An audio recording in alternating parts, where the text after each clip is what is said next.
Subscribe कहानी का साथी। उत्तराखंड के टिहरी गढ़वाल में एक गांव है जिसकी की एक प्रचलित कथा है। दोपहर 12 बजे से लेकर आधी रात के 12 बजने तक गांव के बीचों बीच बने एक गुफा से अजीबोगरीब आवाज़ें आती हैं। यह आवाज़ इतनी भयानक होती है कि सिर्फ सुनने से ही दिल की धड़कन तेज हो जाए। इस गुफा के आसपास से गुजरने वाले हर व्यक्ति को उसका नाम उस गुफा के अंदर गूंजता हुआ सुनाई देता है। ये गुफा गांव के बीचों बीच है तो गांव वालों में डर का माहौल बना रहता है। साल 2013 की बात है जब दो पैरानॉर्मल एक्सपर्ट अवधेश और अनमोल ने इस गुफा का रहस्य जानने का सोचा और गुफा की ओर चल दिए। उन दोनों को गुफा की ओर जाते देख गांव का एक आदमी गोपाल उन दोनों से कहता है, आप लोग कहाँ जा रहे हो? तब वह दोनों कहते हैं कि हम गुफा के अंदर उसका राज जानने के लिए जा रहे हैं। गोपाल, साहब जी, आप लोग अंदर जाने की जिद छोड़ दो। अभी भी कह रहा हूँ कि इस गुफा का राज बहुत खतरनाक होगा। अवधेश, अरे गोपाल जी, हमारा तो यही काम है और हम जो ठान लेते हैं वो करते ज़रूर हैं। ये कहते हुए वे दोनों उस गुफा की ओर चल पड़ते हैं और शाम के करीब 5 बजे गुप्त तरीके से दोनों उस भूतिया गुफा के अंदर पहुंचते हैं। उन दोनों के अंदर दाखिल होते ही गुफा में उनके नाम की गुस्सैल आवाज़ गूंजने लगती है। अवधेश और अनमोल, चले जाओ यहाँ से, नहीं तो मरोगे दोनों। तुम लोग इस दर्द की दुनिया से बाहर निकल जाओ, नहीं तो दोनों की मौत आज रात 12 बजे तय है। अनमोल, यार अवधेश, ये गुफा कितनी अजीब है। आज तक ऐसा कोई केस हैंडल नहीं किया जहाँ बेजुबान गुफा धमकी देती हो।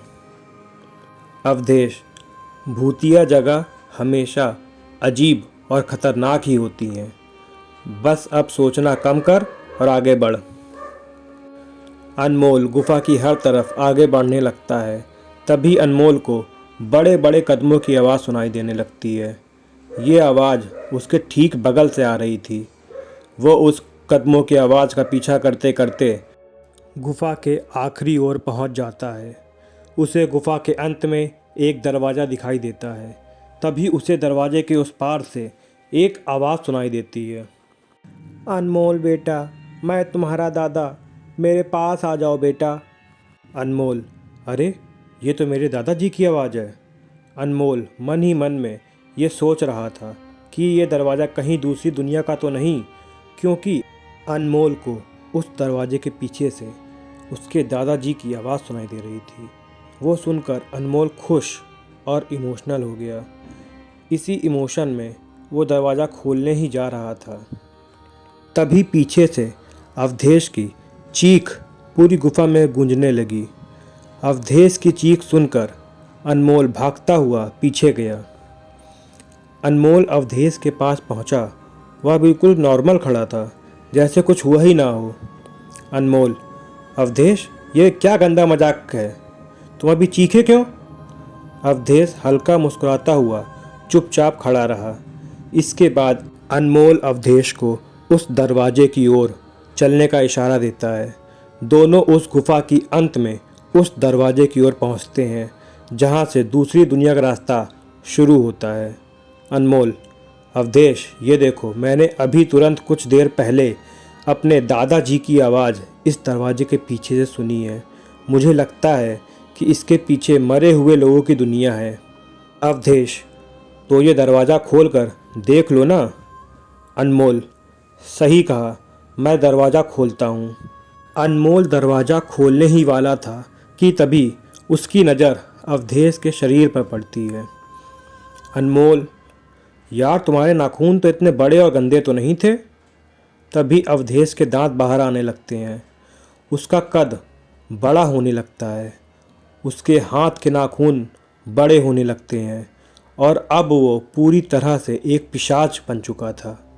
वह डरावनी हंसी के साथ एक भारी आवाज में कहता है, तेरे दोस्त को मैंने कुछ देर पहले ही इस दरवाजे के पार भेज दिया जब तुमने उसकी चीख सुनी थी। अनमोल डरते हुए बोला, मतलब कि तुमने अवधेश को मार डाला? पिशाच, तुझे कोई शक है तो जा इस दरवाजे के उस तरफ, तुझे तेरा दोस्त वहीं मिलेगा। जिस दुनिया से तू आया है वहां मरने से पहले लोग रहते हैं, और अब तू जिस दुनिया में जाएगा वहां मरने के बाद लोग रहते हैं। मौत की दुनिया में तेरा स्वागत है। इसके बाद अनमोल भागने की कोशिश करता है, लेकिन सामने वो पिशाच खड़ा था। अब एकमात्र रास्ता वो दरवाज़ा था। उसने सोचा कि दादाजी की आवाज़ उस दरवाजे से आई थी, हो सकता है कि वो मेरी मदद कर दें। अनमोल खुद की जान बचाने के लिए दरवाज़ा खोल देता है। उसको दरवाजे के अंदर पूरा अंधेरा दिखाई देता है। उस दरवाजे के अंदर से रोने और चिल्लाने की आवाज़ें आने लगती हैं। अनमोल डर गया, और इससे पहले कि वो दरवाजे को बंद करता, एक लंबा सा हाथ उस दरवाजे के अंदर से आया और अनमोल को उस दूसरी दुनिया की तरफ खींच ले गया।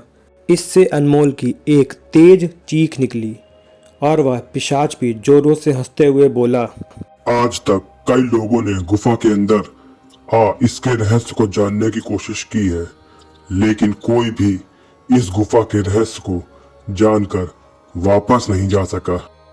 और तुम लोग जो ये कहानी सुन रहे हो, इसको लाइक और शेयर जरूर करना। ये लड़का मेहनत बहुत कर रहा है। इसके चैनल कहानी का साथी को सब्सक्राइब जरूर कर लेना। जो नहीं करेगा उसको मैं आज रात आऊंगा और मार के खा जाऊंगा।